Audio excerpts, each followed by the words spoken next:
Welcome to the Exploring the Core podcast. I'm your host, Greg Mullen.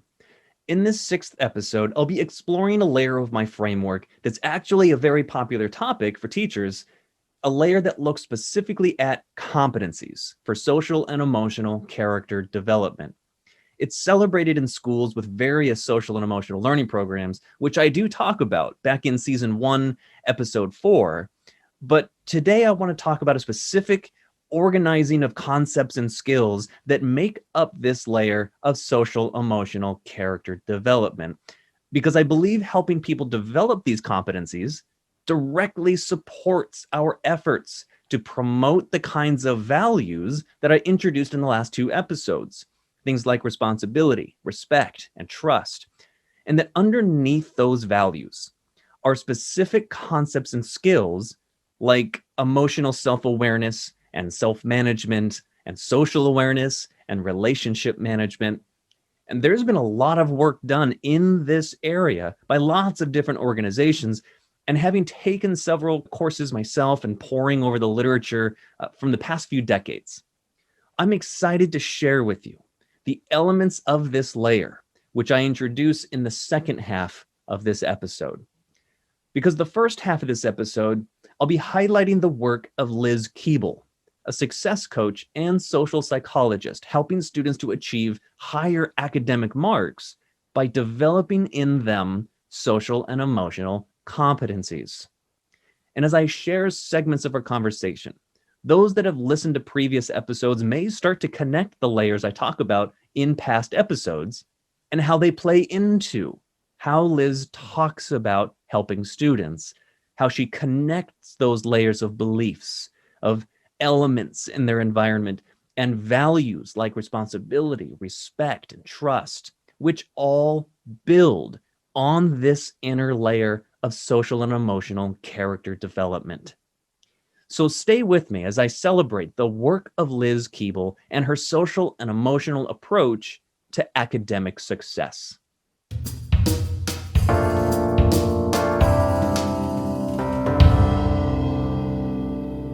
Liz Keable is a success coach and social psychologist helping students achieve higher grades by believing that they can.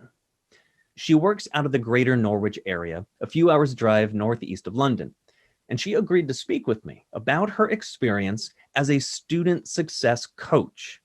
In particular, I was curious about her background and how exactly she defines her role as a success coach. I was interested in being able to help individual learners to learn. And it struck me that they were using the psychology and some of what had been labelled in the time I was teaching brain-friendly learning techniques, although I felt that we'd moved on a bit from that as well. I just felt that working on a one-to-one with pupils would enable them to see things differently in a way that would enable them to make progress. So I made a point of creating a pack, if you like, that has built up over the years of all kinds of activities that help children and young people get to know themselves as a learner. They learn about how the brain actually works, well, physically what it does, and then also how it learns. And then they start learning how they've got control over it. Even something as simple as you cannot leave it at home. You know, you can't take it out and say to someone, can you look after this for me for the day, please? You have to take it with you wherever you go. And therefore you are responsible for it. So we kind of look at the ways in which they can physically be responsible for their own brain, but also we start looking at the psychology and the impact of the subconscious and the way that it can, what's the word I want? Kind of interfere emotionally with what the front end of your brain actually knows is the case. The emotional part of the brain can kick in and cause problems. But the main aim of it all is to help them believe in themselves, which is invariably what happens over this kind of about 12 weeks. I work with them on building that belief in themselves as a learner through a whole range of activities that I have in this pack that I've created. And these are secondary students you're working with, yes? Mostly, yes. I have worked in 1 or 2 private schools where the age range goes a bit further in either direction, but generally speaking, it's secondary. So I sell it on the strap line, if you like, that their grades improve because they believe they can. An example of that is slightly extreme, but it's a good example, is that I'm currently tutoring a young lady online for science who was getting level 2s in her in-house tests that they were doing in school in preparation for exams. And the last one, she got level 8, which is a massive difference. And it's all come from her working with me for a few months, mostly on her confidence as well as her science. But I haven't taught her as much science as she would need to make that much difference. So a lot of it is the belief, I can do this. I do know what I'm doing. I can learn. And it's about teaching them methods as well. So I teach them study skills and different ways of learning things that make them stick. We work on memory and how that works, and how they can learn things in a way that is more appealing to the way their mind works, so that it sticks. Because although I'm not happy about the fact that they are examined and the only way they can prove themselves is by passing exams, I'm not happy with that. But if that's the way they're being tested and that's the way they need to prove themselves, then that's what I need to help them with, because I want them to be successful. So it's about getting them to that stage where they feel like a strong, independent learner who's taking responsibility for their own learning and can therefore impact on their own progress. They don't sit there like a victim waiting for stuff to happen to them or for them, or for other people to make decisions for them about the way that they learn. I was still very curious about this title, Success Coach, and how Liz defines success as it relates to the students she's helping to learn how to learn. It seemed to me that regardless of how a student defines success, by focusing on social and emotional competencies, Liz could coach a student to achieve success, whatever that happened to mean for that student. Yes, I don't define the success. And we do look at what the possibilities are for them in the future as well. Is one of the activities that I really enjoy doing with them is looking at what skills they have, what inherent strengths they have, and therefore what kind of roles they'd be good at in the future. I was asked to work with a young man in a secondary school who was in his final year and right at the very point of being completely excluded because they couldn't cope anymore with his behaviour. And so they pulled me in as kind of their last resort. And normally I do ask, if I'm going to work with somebody, can I have them when they're younger, please, so that I can have a greater impact at an earlier age. But obviously this boy was 16 and kind of refusing to cooperate at school because of past experiences. And they were desperate to help him pass his exams, and he was struggling with maths. So I was asked to actually tutor him for maths. But I said, can I actually coach him in all these other things at the same time, because I think that's what he needs as much as he does the help with the maths. And it made such a difference. They were surprised that he even engaged with me. They presumed that he would run away and he wouldn't be there when I arrived. But what I found just after 2 or 3 sessions of working with him on this idea of belief and on the strengths first side of things, so working at what he was good at. And I said, you've got these fantastic group of skills that in adult life are going to serve you really well. I said, just at this precise moment, under these precise circumstances, you've got to get through this bit. But he could then see why he was struggling in school, why he was struggling with maths. But it made him determined to give it a go. And he turned out not to be as bad at maths as he thought he was once we got started on it. But it all came from this self-belief that he was a worthwhile person, that he did have strengths, that he was going to turn out okay in the end. And this little hiatus here just needed to be got through. And apparently I was the only person that he would respond to get him through that, but it's because of the way I approached it, I think. Now, this was actually a very curious point, this idea of bringing someone in from the outside of a student's environment to work with them in cases where nothing a school has tried has worked so far. So I asked Liz whether she felt it was helpful to bring someone from the outside in to work with students or whether she felt teachers, parents, or even administrators could take on this role of reaching students the way she does in the environments that already exist for those students. Yeah, I think there is both sides to the coin. I think, yes, bringing in somebody from the outside is important because they have no preconceived ideas of who this person is. In fact, when I work with youngsters in school, I make a point of not asking questions. I don't want to know too much about the history of each individual student, because then I can come with no preconceived ideas, and can build on what I find when I'm working with them rather than on any kind of history. But in fact, I think you've hit on something there, that other educators could learn to do what I do. I mean, it's successful because there's kind of years of experience and psychology. I mean, the way you say things and how you respond to them is all really important. So as long as somebody could learn to do that and create the right kind of trusting environment that you need, then yes, other educators could do. And that's one of the things I'm looking at actually in the future, is training other educators to be able to do what I do, because I'm not going to be around forever. So I think that's I'm looking at kind of creating my pack that's been for my personal use up until now into a kind of a something that other people could take and use with a bit of training, so that they can have the same impact, really. What Liz said had me thinking about my own experience as an elementary and middle school classroom teacher, and how I had known very little about building trust.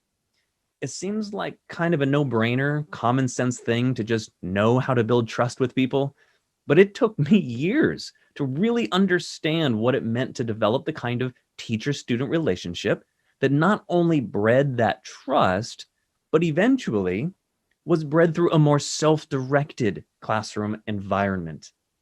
I asked Liz about her own experience as a classroom teacher. Liz actually became a school teacher after her experience homeschooling her 2 children, and I was curious about how she felt about the differences between homeschooling and school teaching. The differences, there's one or two obvious differences. In a school, obviously, you've got the benefit, particularly in science, of all the equipment that you don't have at home. You know, you can't do experiments. So you have a lot more in the way of resources.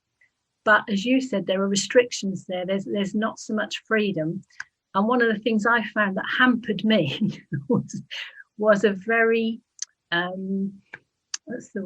traditional head of department who was not happy with some of the methods that I was attempting to introduce, despite the fact I had extra training. I had asked for the training in the brain-friendly learning techniques, and had even been sent to Birmingham to work with a neuroscientist to bring back ways of teaching that I was cascading to other staff. I was helping train other staff. But my head of department didn't like me using them in my classroom. He wanted everybody in their seats and in rows and being quiet and not kind of moving around in some of the ways that I'll give you an example. When they needed to do energy transfer, we made popcorn so they could physically see the energy transfer. And when we were doing fibre optics, or they were expected to know how an endoscope works, so, and yet they couldn't fully understand how it worked. So I took in my fibre optic lamp, and we stood in the dark stroking this lamp and watching the lights and discussing how the lights were, how that was working. And I was always being told off by I made friends with the deputy head, who is still a friend and mentor to this day, all these years later. I'd walk into school with bags of stuff and she'd say, will you stop bringing everything you've got from home? But again, because they were resources that I felt I needed to make the point in a more effective way that I was bringing in from home. So, you know, there's some crossover there between the benefits of homeschooling and the benefits of being in school. I know some people who teach at home say they find the whole scheduling a bit difficult, you know, that kind of having a routine and sticking to it. But we never had a problem with that. I have to say, we had a daily routine and we stuck to it, and that wasn't an issue for me. But you can see there's a kind of I feel comfortable in both settings. I love the idea of homeschooling. I was happy as a teacher. I loved teaching, so I was perfectly happy in the classroom. But it wouldn't stop me going back to homeschooling again if I now had children again. Another question I ask Liz is how she has motivated teachers to approach students the way she does as a success coach. I appreciated how positive she was and how teachers have reacted to her work, and was not surprised to hear Liz talk about a particular obstacle that teachers face when they take what Liz teaches them back to their schools. Yes, thinking back to a few years ago when I worked for an education partnership, and part of my role was encouraging teachers to use improved techniques for teaching and learning. I found a lot of enthusiasm among the teachers, but what I did find is that while I was with them and while we were talking about it and while they were receiving training from me, they were very excited, couldn't wait to get back in the classroom and try it out. But somehow, after a short period of time, it all kind of went quiet because the system kind of wouldn't allow for that level of freedom. So it kind of, I found that as well with training staff over the years, is what tends to happen, is that the desire is there, the enthusiasm is there, but it's just too much with all the other pressures that they have on them. So I think there's a still room for improvement there. As a school teacher myself, I'm well aware of the other pressures we face and as teachers, and the many expectations to give exams and report grades as part of this larger system of oversight and accountability for student learning, which to me has always seemed to be separate from the actual process of learning. And so I asked Liz about her thoughts on that part of the system specific to student exams and what she's noticed about student learning with regards to this increasing demand for testing and reporting. Yeah, I think the first major thing is that, I'm not saying this applies to every student, but a lot of students go to school because they have to. They go to school in order to receive the education, and therefore from within themselves, without it being explicit, they kind of feel that schooling is something that's being done to them, so that they're not really a part of it. So it's looking at that from the teacher's perspective, it's almost like a teacher is throwing stuff out there and waiting for it to stick to students who are not actually engaging with it. So I think that the first thing that I try and point out is I often start a piece of training or a talk to teachers with the idea of forgetting what it is they're actually looking at. That when we are talking to a group of students, we're seeing their faces, bless them, lovely little faces getting ready to learn, or their physical demeanour or behaviour in the classroom, and that's what we engage with, is their face and their demeanour and their behaviour, etc. But that's not actually what we're engaging with. We're engaging with what's inside here, inside the brain. So I get the first exercise I get them doing is eliminating the whole body thing and picturing a load of floating brains, so that we're in a classroom, that's what you're engaging with, is all those brains, nothing else. So you've got to see past everything else and kind of almost get inside the head of the student. And from then on, the important thing for me is that the students learn to get inside their own heads so that they are not, kind of just recipients of information. That it's because learning doesn't actually take place unless you have an experience. The brain is designed to learn from experience. So just throwing information, either talking at somebody or showing them things, is all well and good, but unless their brain actually engages with it, there's absolutely no learning taking place whatsoever. And that's one of the reasons why so many youngsters, it's not just a memory thing, it's not just about them being able to recall it, it's just that it never had an impact on their minds in the first place. So they're not registering it. So it means that information has to be presented in a way that engages the mind and therefore becomes memorable and can be grown into something that's even more memorable because of things like practice, for instance. I always teach youngsters about the physical impact on their brain of practice, which is if you can make a single memory trace from doing something once, but it'll just fizzle out and disappear unless you strengthen it. And therefore, repeating something, doing it again and again. And then, in fact, what happens, if the brain registers that's something important, it will coat it in a substance called myelin, which makes it permanent, a bit like putting tarmac down on a road, and then you'll never forget it. But I think a lot of youngsters come to learning feeling they should already know it. And then when they struggle with it, they kind of back off because it's too challenging, because they don't know it. And then when they have got it, it's such a relief that they then don't practice it. They don't see the need for any repetition. And so it all gets lost. And I think if learners understood their own minds better, they would make better use of it. They would take responsibility for their learning.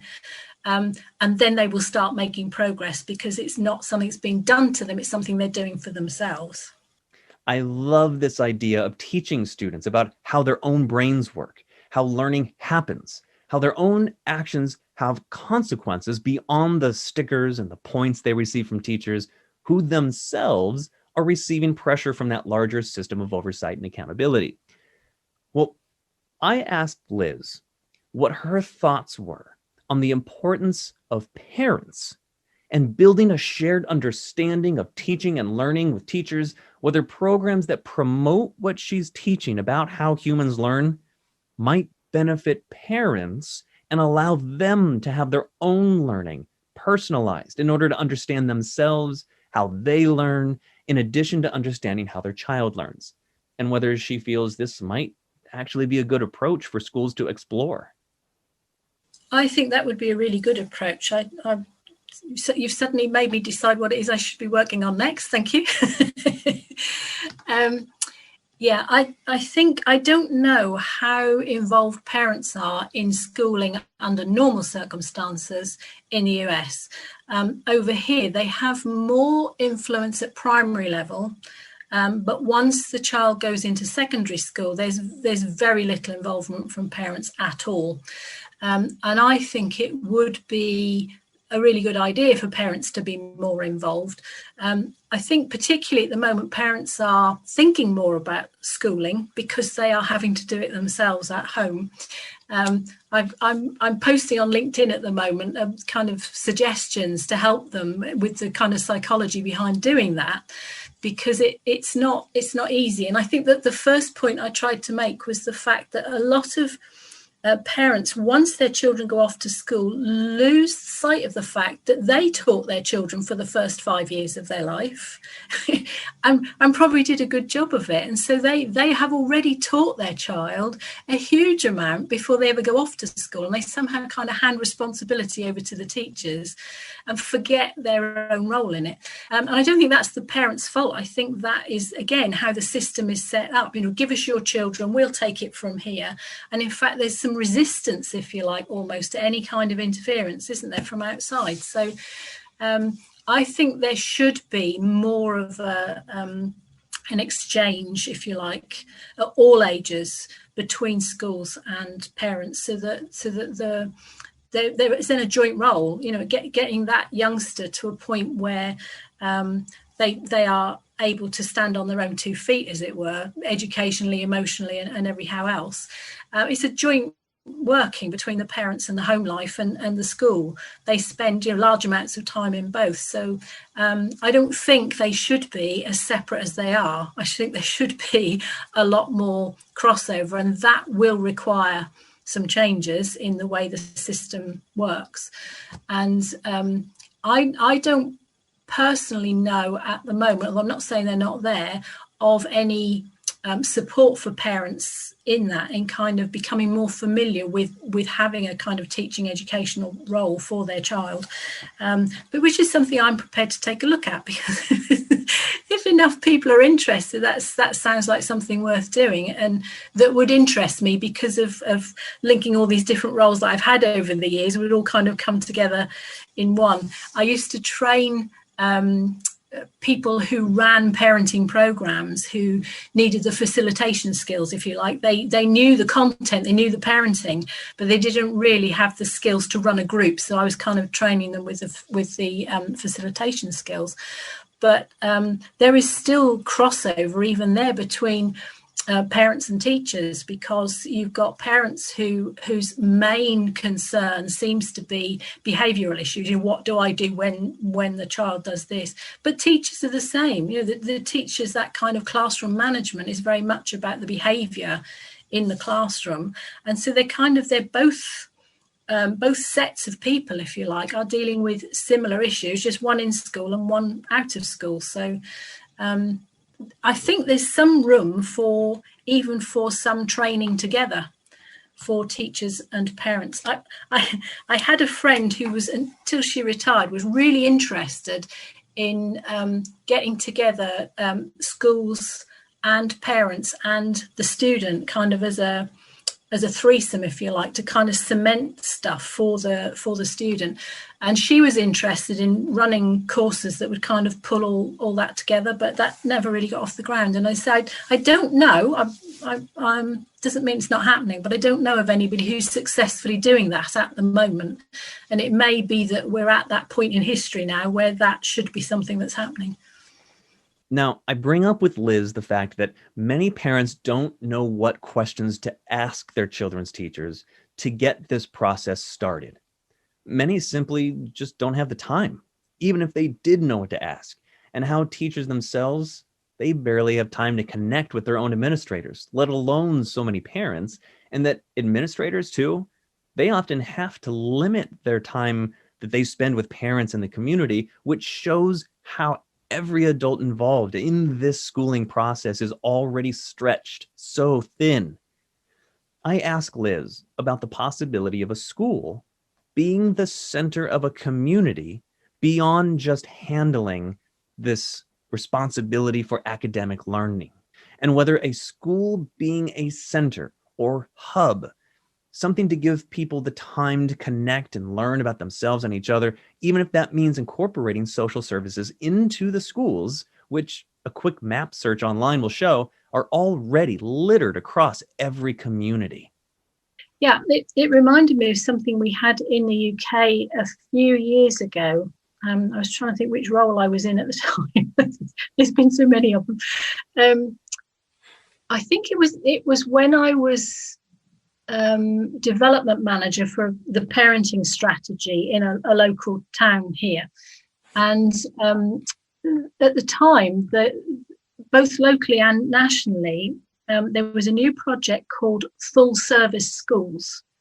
And it was along the lines that you were just talking about, where the school was kind of supposed to become the hub or the centre of a community, and a lot of stuff would happen in the school, physically within the school as a building, to get the community in.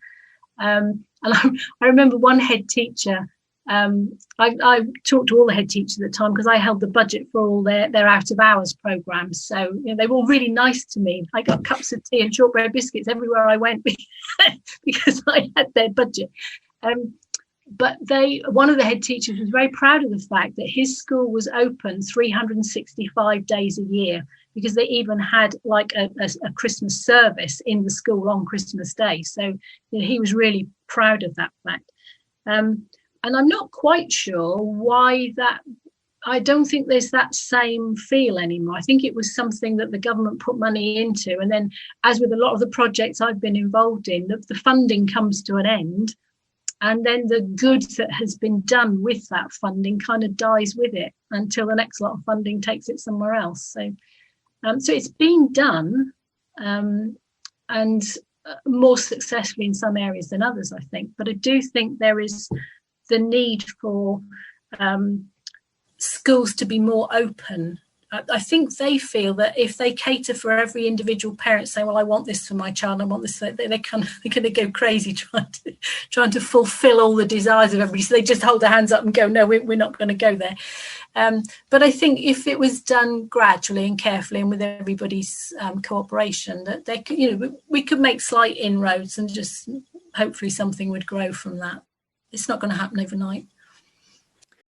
Now, my final question for Liz was with regards to this larger idea of self-directed schooling, placing the emphasis of learning for learning on the students and families themselves by creating a more egalitarian school structure where the students involve their families in their own learning, for which the school can serve as a resource, so that the authority and responsibility is shared with the family rather than handed off from parent to teacher, so that each family can personalize their child's learning and utilize the school as they feel is in the best interest of their child.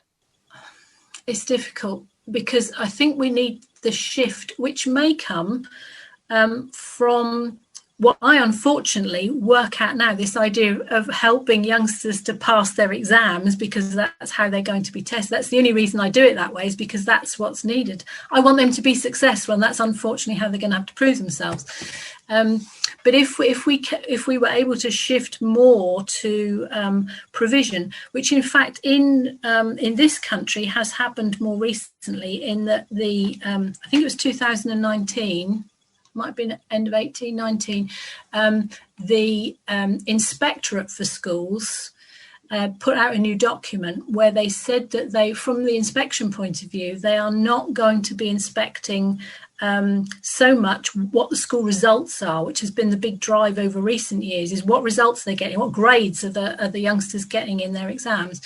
And they're now going to take a closer look at the quality of what provision a school is making, so that the youngsters have got more opportunities, if you like. And they're now talking about personal development, which I'm kind of cheering at. It's like personal development is what I do, really. I mean, it's, although it's within education, it's still personal development. So I'm kind of hoping that shift in focus is going to kind of bring about a more personal curriculum. But how we actually then link that with parents and families, I'm not sure. I think we just mustn't lose sight of it. I think it requires a lot of conversations like this one, and I've heard conversations like this one. Not everybody, so many people are interested in making a shift. Excellent. That we just kind of need to keep having the conversations. And if the more of us that are trying to make a difference, and the more of us that are trying to influence what's going on, the more likely it is that stuff will happen. I'd like to thank Liz for taking the time to speak with me on so many issues related to education. And for those of you who want to learn more about Liz and her work, you can visit lizkeable.com. Now, when I return, I'll briefly review a unique structure for organizing social and emotional competencies as part of this framework for exploring who we are and how we learn.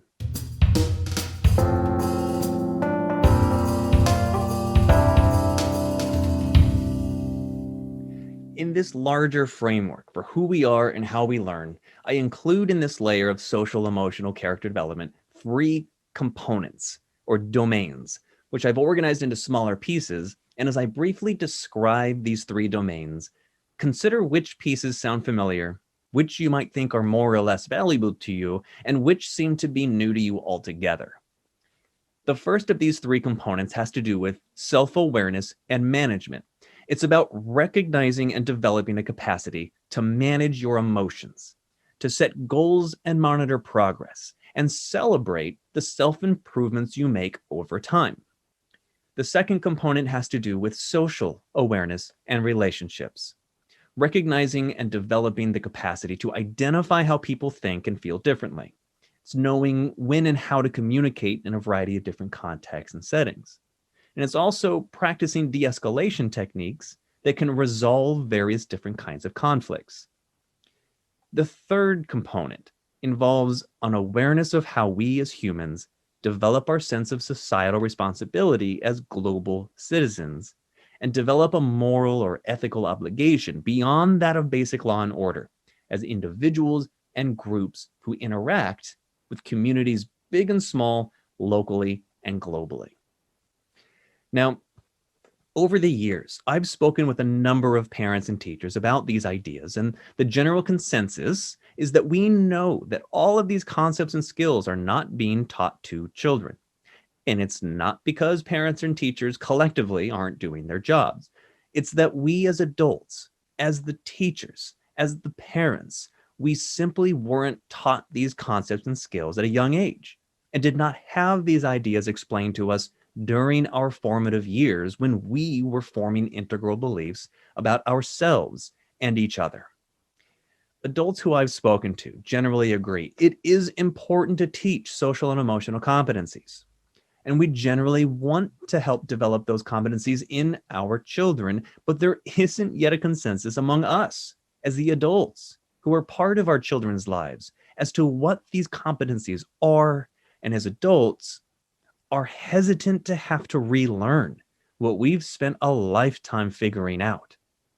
And what I mean by that is that a lot of these ideas were only just published a generation or two ago. So for many people, and this has been the case with many people I talk to about this, what adults learned by chance from whoever happened to be in their life growing up is generally seen as good enough for helping them deal with conflicts and concerns today, now that they're adults. We've actually developed our identity to include those lessons we learned from those we looked up to when we were younger. And from those experiences, we shaped our worldview. So to challenge the lessons we learned in those formative years is to challenge how we might still be managing our emotions as adults with strategies that might not actually match the emotions we're expressing, appropriate for the context and situations we're experiencing. And for many of us, we simply don't have the time or the energy to make the kinds of changes to these beliefs about how to cope with the kinds of challenges we face in our lives.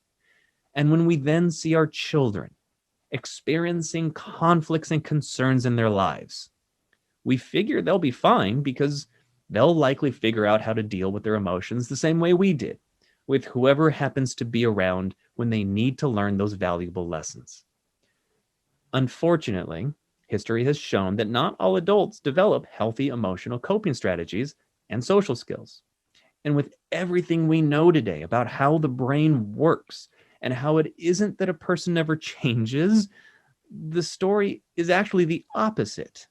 A person's brain can literally adapt to its environment, as can a person's behaviors, but only if we accept that these competencies in this layer are important enough for us to explore, to adopt, and to adapt to our own particular goals and situations.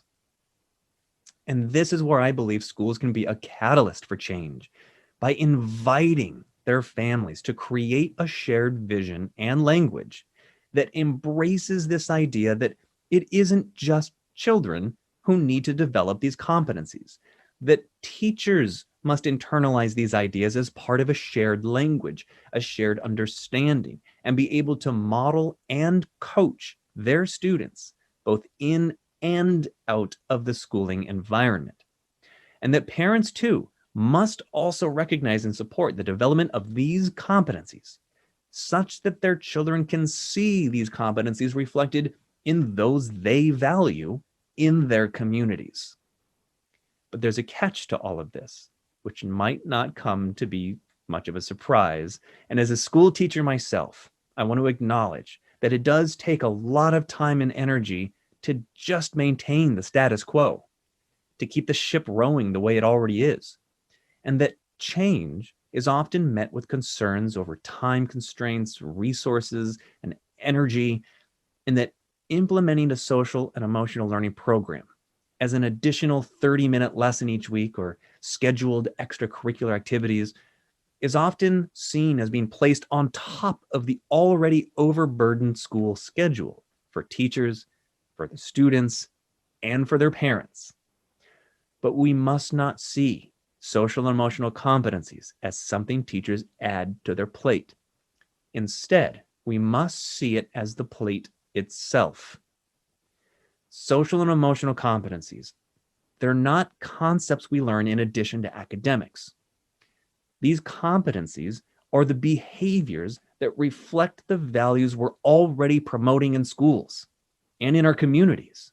They're in the behaviors that promote the kind of self-reliance, self-reflection, and the self-directed approach to problem solving and critical thinking that we want to see in our students, in our children. But it has to start with us wanting to see this in our own selves and our own relationships.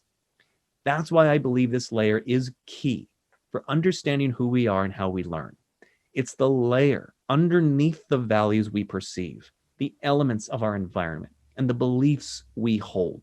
And as I continue in the next episode, we'll see how specific ranges of behaviors feed these capacities to develop social and emotional competencies in different ways. And the more we really start to connect this layer of competencies to those outer layers of this framework, the more willing we might be to consider that our own understanding of our own coping mechanisms may or may not be working for us. But perhaps more importantly, that they might not be working in ways that are helping you meet those larger goals in those outer layers of values, elements of an environment, the beliefs you hold about what you think school and learning ought to be. It brings to mind the popular quote, actually. They say, "Be the change you want to see in the world." And I believe this layer of social emotional character development is crucial to helping us become that change. Now, as I bring this episode to a close, I'd like to revisit the idea I introduced in the second season's introductory episode of Capturing a Rainbow. These competencies that I discussed in this episode, they're not in themselves an explanation for who we are and how we learn. The topics and all of the people throughout this second season are all part of the environment responsible for that metaphorical rainbow. The question to ask is not how this episode answers all our questions about who we are and how we learn, but how the ideas presented connect with the ideas in the other episodes to help us understand individuals and groups in a way that's meaningful to you and your various communities, both big and small. So I hope you're enjoying this second season, and I thank you for listening. Talk to you next time.